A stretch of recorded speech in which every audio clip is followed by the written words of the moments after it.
ایک ایسا ملک بھی ہے جو آدھا یورپ اور آدھا ایشیا میں واقع ہے۔ کیا آپ جانتے ہیں یہ وہی ملک ہے جہاں اسلام، عیسائیت، یہودیت کی تاریخ ایک دوسرے سے جڑی ہوئی ہے؟ کیا آپ جانتے ہیں کہ دنیا کی سب سے خوبصورت مسجدیں، بازار اسی ملک میں واقع ہیں؟ السلام علیکم دوستو، آپ دیکھ رہے ہیں دنیا کے سب سے منفرد اور معلوماتی یوٹیوب چینل کو، جہاں ہم آپ کو لے کر چلتے ہیں ہر ہفتے ایک نئی سرزمین کی جانب، تاریخ، تہذیب، ترقی اور حیرت کی دنیا میں۔ اور آج ہمارا سفر ہے اس ملک کی طرف جو دو براعظموں کے درمیان واقع ہے، جہاں مشرق کی روحانیت، مغرب کی جدیدیت آپس میں گلے ملتی ہے، اور ہر گلی، ہر عمارت، ہر چہرہ ایک کہانی سناتا ہے۔ جی ہاں، ہم بات کر رہے ہیں ترکی کی۔ ترکی کی کل آبادی تقریباً 8 کروڑ 50 لاکھ سے زائد ہے، جو دنیا بھر میں 19ویں نمبر پر آتی ہے۔ رہی بات ترکی کے رقبے کی، تو یہ ملک 7,83,000 مربع کلومیٹر پر پھیلا ہوا ہے۔ اس لحاظ سے یہ دنیا کا 37واں سب سے بڑا ملک ہے۔ یہاں کی کرنسی ترکش لیرہ ہے۔ ایک ترکش لیرہ پاکستانی روپوں میں تقریباً 10 سے 11 روپے کے برابر ہے، اور انڈین روپوں میں تقریباً 3 سے 4 روپے کے برابر ہے۔ ترکی کے لوگ اپنی ثقافت، عزت نفس اور روایات کے بارے میں بے حد حساس ہوتے ہیں۔ یہ لوگ ظاہری طور پر جدید ہو سکتے ہیں، لیکن دل سے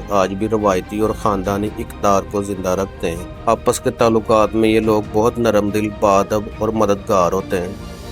کوئی رشتہ دار مشکل میں ہو تو سب مل کر ساتھ کھڑے ہوتے ہیں، اور پڑوسی کے لیے ایسے فکر مند ہوتے ہیں جیسے اپنے خاندان کا فرد ہو۔ یہی وجہ ہے کہ ترک معاشرہ آج بھی خاندانی نظام میں بہت مضبوط مانا جاتا ہے۔ شادی بیاہ، رمضان، عید یا کوئی بھی خوشی ہو، ترک لوگ پورا محلہ یا خاندان جمع کرتے ہیں۔ کھانے کے میز پر سب کو بٹھا کر کھلانا ان کے خون میں شامل ہے۔ یہ لوگ جب کسی سے دل لگا لیتے ہیں تو آخری دم تک نبھاتے ہیں۔ اگر ناراض ہوں تو صاف الفاظ میں اظہار بھی کرتے ہیں۔ منافقت بہت کم پائی جاتی ہے۔ سڑک پر، دکان پر یا بس پر بھی ترک لوگ ایک دوسرے سے عزت میں پیش آتے ہیں۔ بزرگوں کو سیٹ دینا، عورتوں کا احترام کرنا اور دوسروں کی بات کو تحمل سے سننا عام رویہ ہے۔ ترک عوام مہمان نواز، غیرت مند اور اپنے کلچر پر فخر کرنے والے لوگ ہیں۔ یہ لوگ اپنے مذہب سے محبت کرتے ہیں، لیکن جدیدیت کو اپنا خواب جانتے ہیں۔ ترکی ایک مسلمان ملک ہے، جہاں تقریباً 99% لوگ مسلمان ہیں، جن میں اکثریت سنی مسلمانوں کی ہے۔ لیکن یہاں سیکولر نظام حکومت رائج ہے، جس کا مطلب یہ ہے کہ مذہب کے ساتھ حکومت کا کوئی لین دین نہیں۔ شہریوں کو مکمل آزادی حاصل ہے۔ یہی وجہ ہے کہ یہاں مسجدیں بھی نظر آتی ہیں، اور گرجا گھر بھی، اور یہودی عبادت گاہیں بھی۔ ترکی کی ثقافت ایک نایاب ثقافت ہے۔ یہاں مشرقی تہذیب اور یورپی انداز بھی ہے۔ ترکی لباس میں آج بھی روایتی چیزیں جیسے فیس، سر پہ پہنے جانے والا سرخ ٹوپی نما کپڑا اور عبایا شامل ہے، خاص طور پر بزرگ افراد میں۔ ترکی میں مہمان کو اللہ کا مہمان سمجھا جاتا ہے، اور ترک چائے یا چائے یہاں کی ثقافت کا حصہ ہے۔ ترکی معیشت دنیا کی مضبوط معیشتوں میں شمار ہوتی ہے۔ یہ ملک ٹیکسٹائل، آٹو موبائل، سیاحت، زراعت اور تعمیرات جیسے شعبوں میں بہت آگے ہے۔ ترکی پوری دنیا کو کپڑے، سیرامکس، مشینری اور فوڈ پروڈکٹس کی برآمد کرتا ہے۔ سیاحت اس ملک کا سب سے بڑا آمدنی کا ذریعہ ہے۔ ہر سال کروڑوں سیاح یہاں آتے ہیں، خاص طور پر استنبول اور اناطولیہ جیسے مقامات دنیا بھر سے سیاحوں کو اپنی طرف کھینچتے ہیں۔ ترکی کو ایک اپر مڈل انکم ملک مانا جاتا ہے۔ یہ نہ تو بالکل امیر ترین ملکوں میں شمار ہوتا ہے اور نہ ہی غریبوں میں۔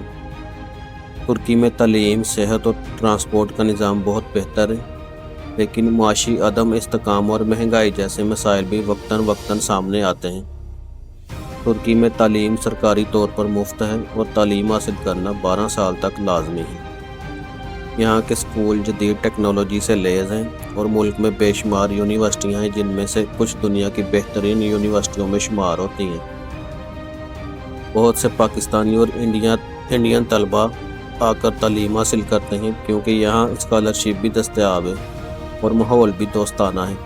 ترکی نے ہمیشہ پاکستان کے ساتھ بھائی چارے کا ثبوت دیا ہے۔ قدرتی آفات ہوں، عالمی فارمز ہوں یا ثقافتی تعلقات، ترکی ہمیشہ پاکستان کے ساتھ کھڑا رہا ہے۔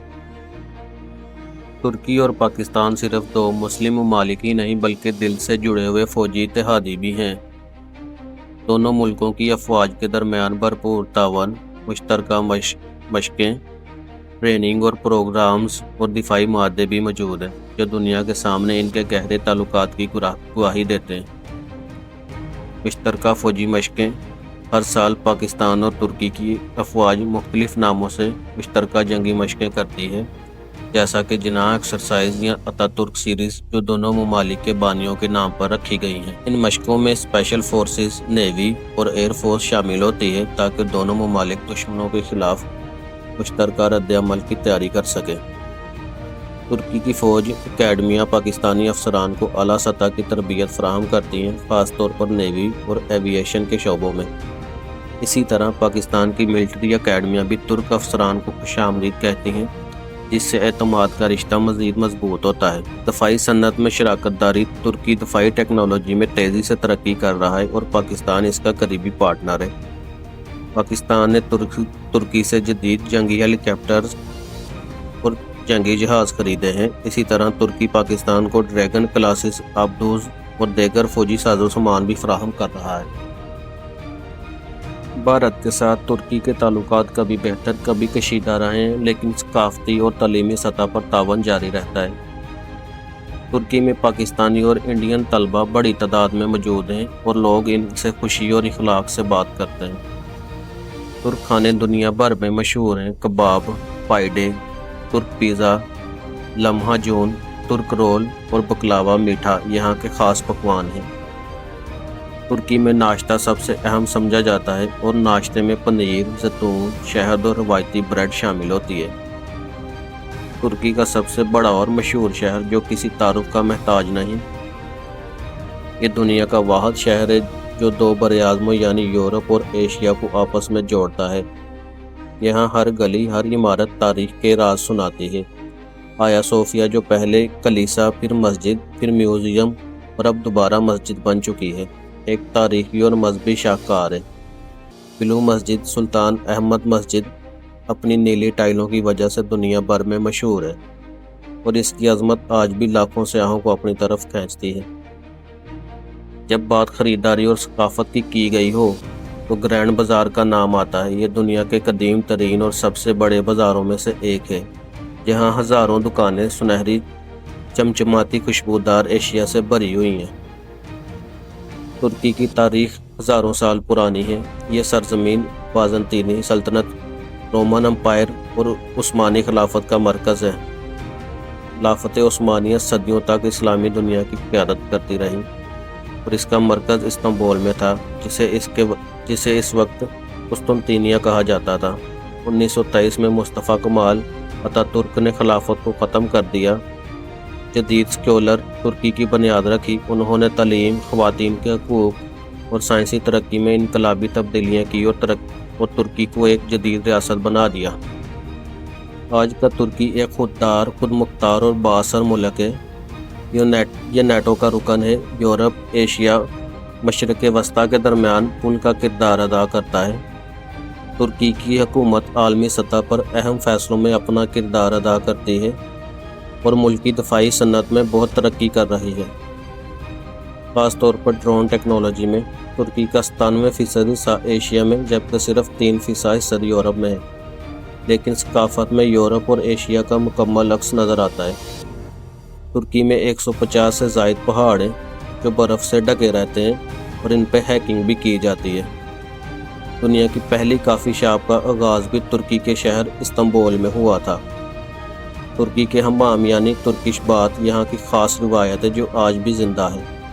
تو دوستو، یہ تھی ترکی کی وہ خوبصورت کہانی جس میں اسلام کی گونج بھی ہے، یورپ کی چمک بھی ہے اور ایشیا کا وقار بھی ہے۔ یہ ملک صرف خوبصورتی میں نہیں بلکہ تاریخ، ثقافت، تعلیم، ترقی میں بھی کئی ملکوں سے آگے ہے۔ اب سوال آپ سے ہے، اگر آپ کو موقع ملے تو آپ ترکی جانا چاہیں گے؟ اگر جانا چاہیں گے تو پہلا قدم کس شہر میں رکھیں گے؟ کونیا، استنبول؟ اگر آپ نے ارطغرل غازی یا کارلوس عثمان جیسے مشہور ترک ڈرامے دیکھے ہیں تو آپ جانتے ہوں گے ترکی کی سرزمین صرف قدرتی خوبصورتی سے نہیں بلکہ تاریخ کے زندہ قلعوں، بازاروں اور گلیوں سے بھرپور ہے۔ ڈراموں میں دکھائے جانے والے قدیم بازار جہاں کپڑے، ہتھیار، مسالے، قلین اور مٹی کے برتن بیچے جاتے تھے، وہ ترکی کی اصل ثقافتی بازاروں کی عکاسی کرتے ہیں۔ تو اگر آپ کو موقع ملتا ہے تو کیا آپ ان جگہوں کو وزٹ کرنا چاہیں گے؟ وہاں جا کر ان کا لباس، ان کے کپڑے پہن کر آپ اپنی تصویریں بنانا چاہیں گے؟ تو دوستو، یہ تھی ہماری آج کی چھوٹی سی ویڈیو۔ امید کرتے ہیں آپ کو پسند آئی ہوگی۔ اگر آپ کو پسند آئیے تو دوستوں کے ساتھ شیئر کریں، لائک کریں، کومنٹس کریں، اور وائس اوور میں کی جانے والی غلطیوں کے لیے دوستوں ہم آپ سے معذرت چاہتے ہیں کیونکہ ابھی ہمارا یہ آغاز ہے۔ اللہ حافظ۔